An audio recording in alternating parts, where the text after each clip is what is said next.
Chapter number 9 है कंट्रक्चर management के बारे में। एक common complication spinal cord injury की। इसके दो टाइप्स होते हैं कंट्रक्चर के बेसिकली।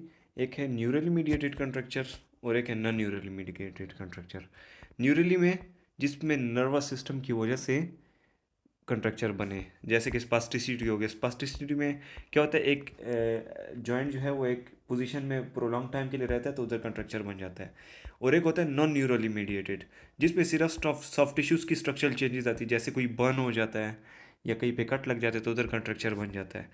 तो दो किस्म के होते हैं, ठीक है। ये दोनों कभी कभार एक साथ भी हो सकते हैं। स्पास्टिसिटी की वजह से जो है चेंजेस आ जाते हैं सॉफ्ट टिश्यूज़ में। तो एक तो ये चीज़ अनडिज़ायरेबल है कंट्रक्चर्स, ठीक है। इसकी वजह से मोटर टास्क भी पेशेंट परफॉर्म नहीं कर सकता। बाज़ औक़ात हेल्प कर सकता है ये पेशेंट्स के, लेकिन ज़्यादातर मोटर टास्क परफॉर्मेंस की वजह से नहीं होते। पेन, स्लीप डिस्टर्बेंस भी हो सकती है, प्रेशर अल्सर्स भी बन सकते हैं। एक्सटेंसिबिलिटी ऑफ मसल्स की जब लॉस हो जाए टू जॉइंट मसल की, लेट सपोज जैसे हैमस्ट्रिंग हो गया, टू जॉइंट मसल की बहुत कॉमन है, सही है।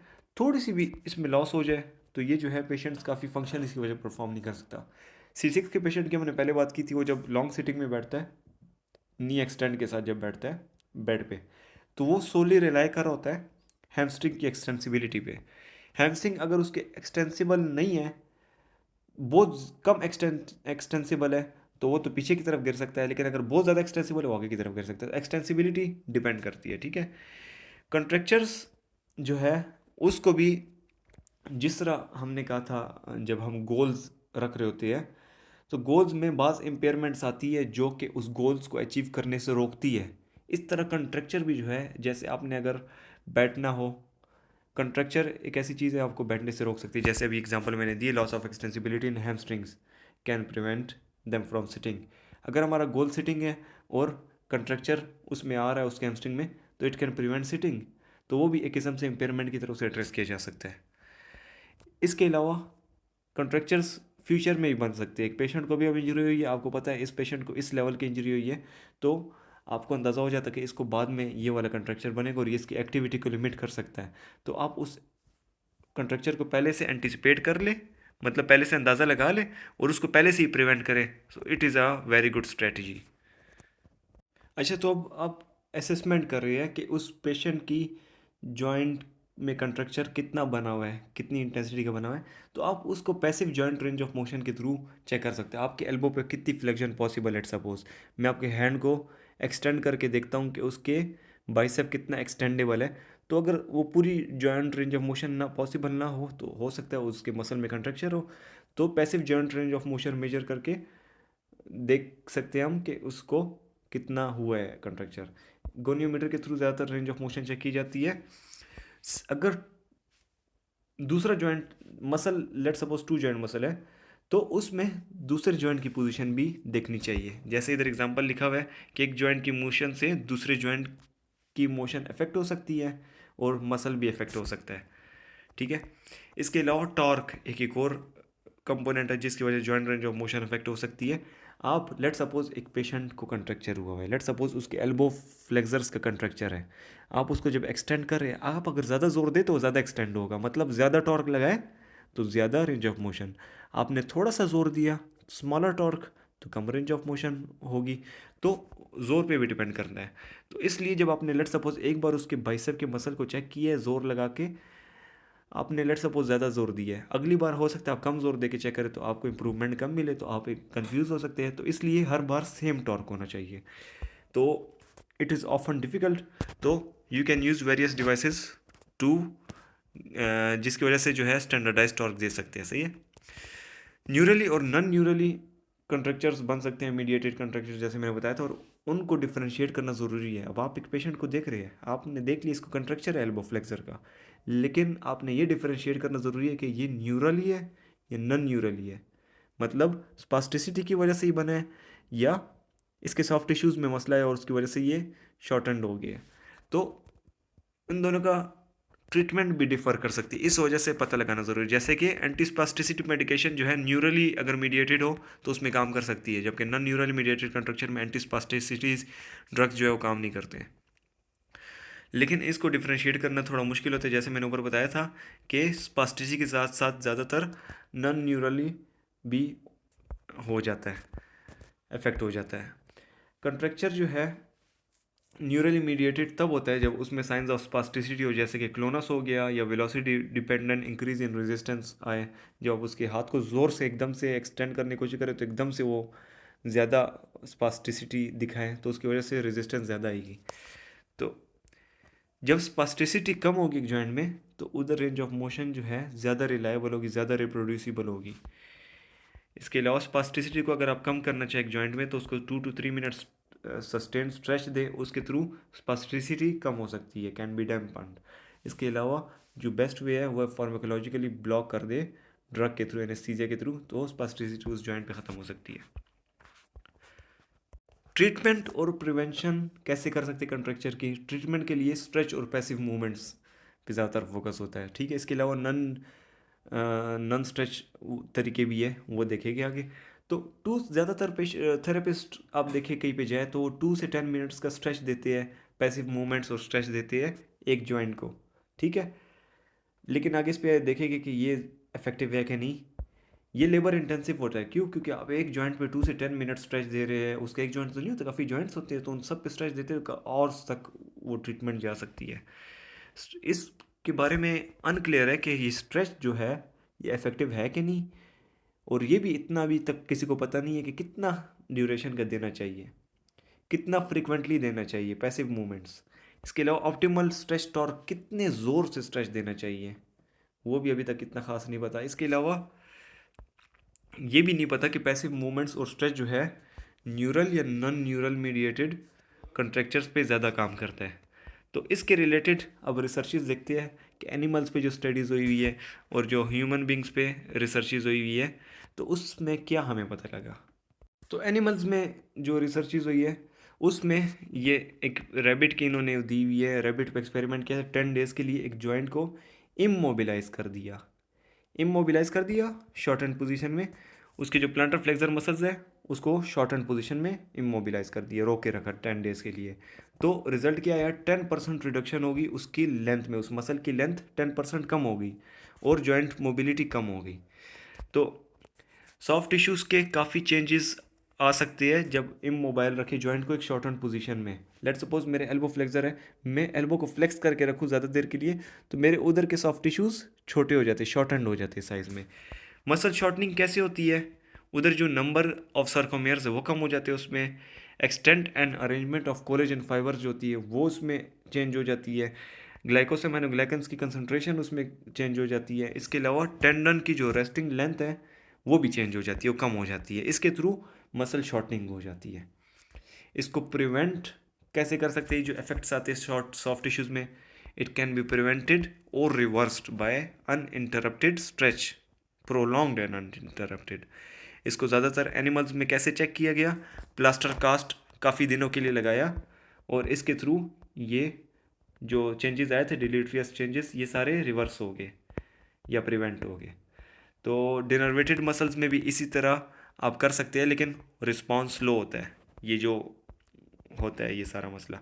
अच्छा, इसके अलावा जो है ये तो बात जो की गई है, ये ज़्यादा दिनों के लिए जब इसको हमने प्लास्टर कास्ट में रखा तो उसके थ्रू क्या हुआ? रिवर्स हो गया। वो जो मसले आ रहे थे, शॉर्टनिंग आ रही थी, वो रिवर्स हो गई।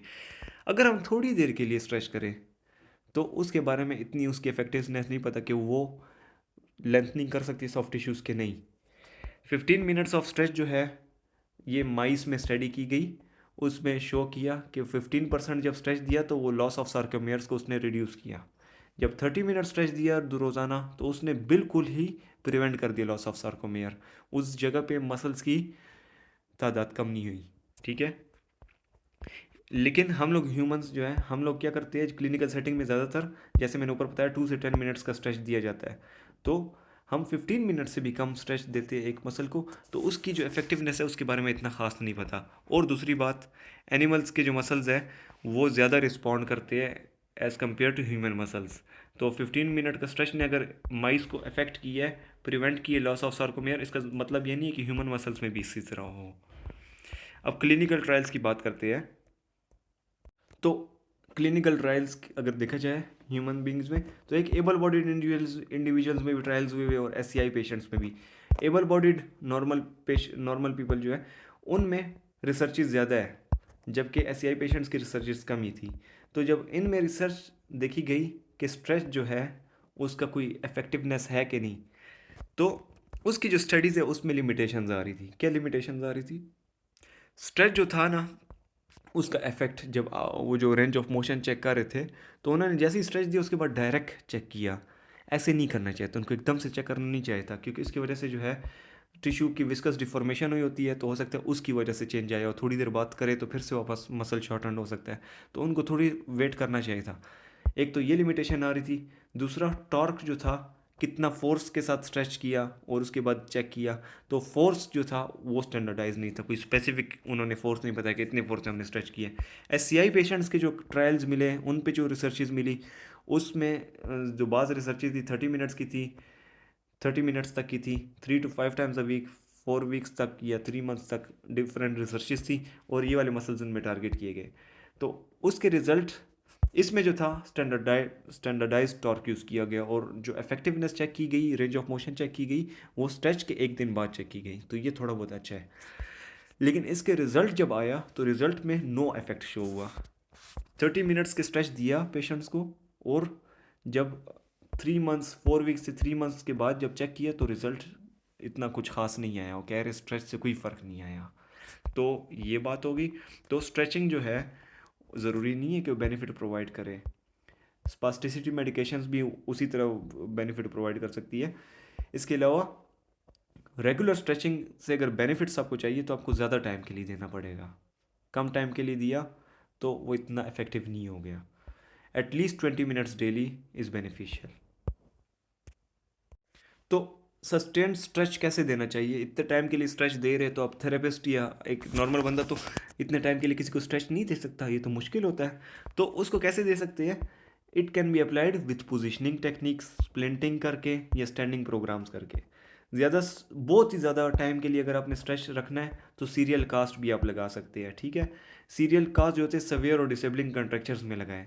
उसके अलावा नॉर्मल जो है अगर उस कंट्रक्चर्स है तो उसमें सीरियल कास्ट नहीं लगाते, क्योंकि it can impede independence, uncomfortable भी हो सकता है, टाइम कंज्यूमिंग भी हो सकता है। इसके अलावा पेशेंट्स को आप सेल्फ स्ट्रेच की टेक्निक्स बता सकते हैं। जैसे इधर ये पिक्चर दी गई है, ये तरीका देख लेना, ये हो गया, ये हो गया फ्रॉग पोजीशन में, इसमें एडक्टर्स हो रहे हैं, इसमें हैमस्ट्रिंग हो रहा है, इसमें जो है शोल्डर एक्सटेंसर्स को स्ट्रेच दिया जा रहा है, इसमें जो है हिप के एक्सटेंसर स्ट्रेच हो रहे हैं, सोलियस मसल, इधर ये जो काफ मसल ये स्ट्रेच हो रहे हैं। इसके अलावा इस पोजीशन में जो है internal rotators of hip stretch हो रहे हैं। इस पोजीशन को अगर देखा जाए, इसमें आईपी जॉइंट्स हो गए, उसको दिया जा रहा है। इसमें जो है मेटाकार्पोफिलेंजियल जॉइंट्स को स्ट्रेच दिया जा रहा है। ये उन पोजीशंस में दे रहे हैं जिसमें प्रोन होता है कि जॉइंट्स कंट्रक्चर में जा सकते, तो उसके अपोजिट पोजीशन में दिया जा रहा है। पैसिव मूवमेंट्स, स्ट्रेच के बारे में तो हमने देख लिया कि स्ट्रेच कितनी देर के लिए देना चाहिए और कैसे इफेक्टिव है कि नहीं है। अब पैसिव मूवमेंट्स पे आते हैं। पैसिव मूवमेंट जो है उसके बेनिफिट्स के बारे में इतना कुछ खास नहीं पता कि उसका कोई इतना बेनिफिट्स है कि नहीं, लेकिन बाज़ लोग कहते हैं, बाज़ स्टडी सजेस्ट करती है कि it may prevent inter articular adhesions, joints के दरमियान एडहेशंस को रोक सकता है। इसके अलावा कार्टिलेज की डिटेरियोरेशन को रोक सकता है, लेकिन एविडेंस इसके बारे में लिमिटेड है। तो एज मैनी पैसिव मूवमेंट्स जितनी आप कर सकते हैं जॉइंट पे करें, अच्छा, इट इज़ एडवाइजेबल, ठीक है। इसके अलावा लेस देन 5 मिनट्स पर जॉइंट इफेक्टिव नहीं है। 5 मिनट्स से ज़्यादा एक जॉइंट पे आपको करना चाहिए, सही है। इसके अलावा उन जॉइंट्स पे पैसिव मूवमेंट ज़्यादा फोकस करें जो जॉइंट्स प्रोन टू कंट्रक्चर हो, या जिन जॉइंट्स में पेन हो, या जिस पे आपको इंडिपेंडेंस ज़्यादा हो, जिसकी आपको ज़्यादा ज़रूरत हो। जैसे स्मॉल जॉइंट्स ऑफ हैंड हो गए, हैंड के जो जॉइंट्स हो गए। इसके अलावा कम्प्लेक्स शोल्डर जॉइंट हो गया। अदर जॉइंट्स को आप प्रोलॉन्ग स्ट्रेच दे सकते हैं, ठीक है। तो इडीमा, पुअर सर्कुलेशन, इस चीज़ के लिए भी बाज़ लोग करते हैं, लेकिन इट इज़ डिबेटेबल, इस पे इतना इफेक्ट के बारे में नहीं पता।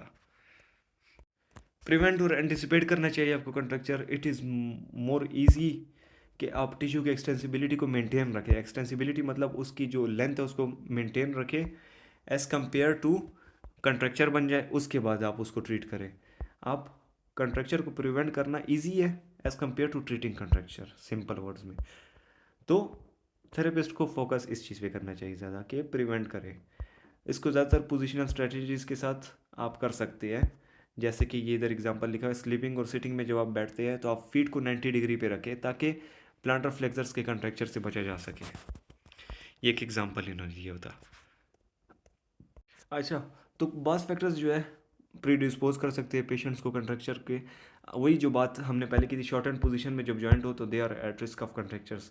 इसके अलावा बास फैक्टर्स ऐसे जैसे pattern of innervation, pain, edema, position, ये सब फैक्टर्स जो है ये कंट्रैक्चर्स को और भी ससेप्टेबल कर सकते हैं। कंट्रैक्चर्स इन पेशेंट को और भी ज़्यादा हो जाए। इधर एग्जांपल दी हुई है कि पेशेंट विद C5 C6 का पेशेंट है, जिसके एल्बो तो काम कर रहे हैं, ट्राइसेप मसल इसके काम नहीं कर रहे, तो ये एल्बो फ्लेक्स करके रखता है, तो इसके एल्बो फ्लेक्सर कंट्रैक्चर बन सकते हैं। तो इस पेशेंट को देखिए किस पोजीशन में रहे ताकि इसके एल्बो फ्लेक्सर कंट्रैक्चर्स कम बने। इसी तरह C4 और अबव का जो पेशेंट है उनको प्रोनेशन कंट्रैक्चर बन सकते हैं, तो इनके पेशेंट्स के हैंड देखो कैसे रखे हुए हैं। इसके अलावा कन्फाइंड टू बेड जो पेशेंट्स होती है, हिप और शोल्डर की जो एबडक्शन है वो लूज़ कर जाते हैं क्योंकि एडक्टर्स कंट्रक्चर बन जाते हैं इनको। तो इनको देखिए प्रिवेंशन के लिए कैसी पोजीशन में लिटाया गया है। इसके अलावा मैंने बताया एक तो पोजीशन मैटर कर सकती है, इसके अलावा शॉर्टन पोजीशन जो होगी, इसके अलावा पेन। पेन जो है एक जॉइंट में पेन है तो मसल गार्डिंग पोजीशन में चले जाता है, वो अपना हाथ को फ्लेक्स रखता है ताकि उधर मूवमेंट ना हो। तो pain increase tendency to contract non paralyse muscle, normal muscle को आप कंट्रैक्ट करते ताकि उधर पेन और ना हो, तो इसकी वजह से जो है कंट्रैक्चर और ज़्यादा बन सकती है। और साथ ही साथ अगर वो जो नॉन पैरालाइज मसल है उसके अपोजिट वाला जो एंटेगोनिस्ट मसल है वो अगर पैरालाइज हुआ है, लेट्स सपोज जिस तरह मैंने ये बात की है बाइसेप के इधर पेन है, इस जगह पे पेन है, तो बाइसेप के मसल को तो फ्लेक्स कर, इसका ट्राइसेप तो पैरालाइज्ड है, तो इधर और भी ज़्यादा चांसेस हो जाते हैं कि कंट्रैक्चर बने। इसके अलावा इंडिपेंडेंट जो पेशेंट ज़्यादा इंडिपेंडेंट होते हैं, खुद अपने काम करते हैं, तो उनको चांसेस कम होते हैं कंट्रैक्चर्स बनने के। स्पास्टिसिटी जो है वो कंट्रैक्चर्स को ससेप्टेबल बना देता है। इसके अलावा स्पास्टिसिटी कैन हेल्प रिड्यूस कंट्रैक्चर्स। कैसे, इसकी एक एग्जांपल है कि एक पेशेंट है जिसको, वही एग्जांपल मैं देता हूँ, पेशेंट है इसको ट्राइसेप मसल इसका पैरालाइज्ड है जबकि एल्बो फ्लेक्सर्स इसके काम कर रहे हैं, तो इसको एल्बो फ्लेक्सर कंट्रैक्चर बन सकता है। लेकिन इन पेशेंट्स को ये जो ट्राइसेप मसल है इसमें स्पास्टिसिटी हो सकती है, आप एलिसिट कर सकते हैं। तो इसके मसल्स में अगर स्पास्टिसिटी एलिसिट करे इस बैक मसल में, तो स्पास्टिसिटी की वजह से इसका एल्बो एक्सटेंड होगा, जिसकी वजह से एल्बो फ्लेक्सर कंट्रैक्चर जो है उससे बचा जा सकता है। C5 C6 पेशेंट्स में ज़्यादातर ये पॉसिबल होता है। इसके अलावा अब कौन सी ट्रीटमेंट्स प्रायोरिटाइज करनी चाहिए और कौन सी जगह पे प्रायोरिटाइज करनी चाहिए। पैसिव रेंज ऑफ मोशन को मेंटेन रखना हर एक जॉइंट में वो इम्पॉर्टेंट है, लेकिन SCI के पेशेंट्स में जो है ये रेयरली अचीव की जा सकती है। वक्त के साथ साथ उनकी जो है रेंज ऑफ मोशन जॉइंट्स की कम होनी शुरू हो जाती है और कंट्रैक्चर्स बनने शुरू हो जाते हैं, तो इट इज़ चैलेंजिंग। तो हमने उस जगह को प्रायोरिटाइज करना है जो जिसकी मूवमेंट जो है ज़रूरी है। और लॉस ऑफ एक्सटेंसिबिलिटी जो है फंक्शनल, जो अब इंजरी लेवल हुआ है, लेट सपोज C5 का पेशेंट है, उस पे इतना इफेक्ट नहीं हो सकता एल्बो फ्लेक्सर का, लेकिन C6 के पेशेंट्स में ज़्यादा इफेक्ट होता है एल्बो फ्लेक्सर के कंट्रैक्चर। क्यों? क्योंकि C6 के जो पेशेंट्स हैं वो ट्रांसफ़र ज़्यादा कर सकते हैं एज़ कम्पेयर टू C5, तो उन पे ज़्यादा इसकी इम्प्लीकेशन होती है। इसके अलावा एंकल एक्सटेंसिबिलिटी जो है वॉकिंग पोटेंशियल्स को कम कर सकता है। इसके अलावा हैमस्ट्रिंग एक्सटेंसिबिलिटी जो है वो सिटिंग अनसपोर्टेड, जो पेशेंट ने सीधा बैठना होता है तो उनके लिए वो ज़्यादा मैटर करती है एज़ कम्पेयर टू जिन्होंने नहीं बैठना, तो ये चीज़ें इंपॉर्टेंट होगी। नॉन स्ट्रेच बेस्ड मॉडलिटी, मैंने कहा था कि हम जो है कंट्रैक्चर्स को कैसे प्रिवेंट या ट्रीट कर सकते हैं, तो हमने स्ट्रेचिंग और पैसिव मूवमेंट्स के बारे में पढ़ लिया। अब आते हैं नॉन स्ट्रेच बेस्ड मॉडलिटीज़। ऐसी कौन सी मॉडलिटीज़ हैं जिसके थ्रू हम ट्रीट कर सकते हैं, प्रिवेंट कर सकते हैं कंट्रैक्चर्स को। इधर सारी लिखी हुई है, हाईलाइट की हुई है, मैनुअल प्रेशर ब्ला ब्ला ब्ला जितनी भी है, लेकिन इसके बारे में लिखा हुआ है कि थोड़ी टाइम के लिए ट्रांजिएंट इफेक्ट दे सकते हैं न्यूरल और नॉन न्यूरल कंट्रैक्चर्स में, लेकिन ज़्यादा टाइम के लिए लास्टिंग चेंजेस ये प्रोवाइड नहीं कर सकते।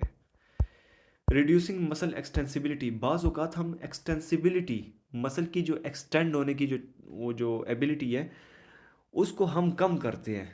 अभी तक हम पढ़ते रहे कि एक्सटेंसिबिलिटी हम ज़्यादा करें मसल की, अब बाज़ औक़ात हम फोकस करते हैं कि एक्सटेंसिबिलिटी कम करें। जैसे कि इससे पहले चैप्टर्स में हमने पढ़ा था कि क्रूड ग्रिप जो बनाते हैं, जैसे कि C6 के पेशेंट्स जो होते हैं उनमें उनके रिस्ट फ्लेक्सर्स काम नहीं करते तो टेनोडेसिस ग्रिप अप्लाई करते हैं, तो उनको हम ट्रेन करते हैं, उनके मसल जो है, जो एल्बो फ्लेक्सर मसल्स है, सॉरी जो रिस्ट फ्लेक्सर मसल है, उनको हम शॉर्टन करते हैं, एक्सटेंसिबिलिटी उसकी कम करते हैं ताकि वो ग्रिप हैंड फंक्शन कर सके। सही हो गया। इसके अलावा हैमस्ट्रिंग एक्सटेंसिबिलिटी ज़्यादा हो जाए, जैसे मैंने बताया था, जब हैमस्ट्रिंग ज़्यादा एक्सटेंडेबल हो तो पेशेंट आगे की तरफ फॉल कर सकता है सिटिंग में। तो बाज़ मसल की हम एक्सटेंसिबिलिटी कम करते हैं। कैसे कम करते हैं? उस मसल को हम एक शॉर्ट हैंड पोजीशन में रखते हैं ज़्यादा टाइम के लिए। सही हो गया। स्ट्रेस से बचाते हैं उसको। तो इस तरह कर सकते हैं, लेकिन इट इज़ अनक्लियर। इसके बारे में भी, इसके इफेक्टिवनेस के बारे में अभी भी इतना ख़ास नहीं पता, और ये मुश्किल भी हो सकता है अचीव करना। जैसे लगता है इतना ईजी नहीं हो सकता।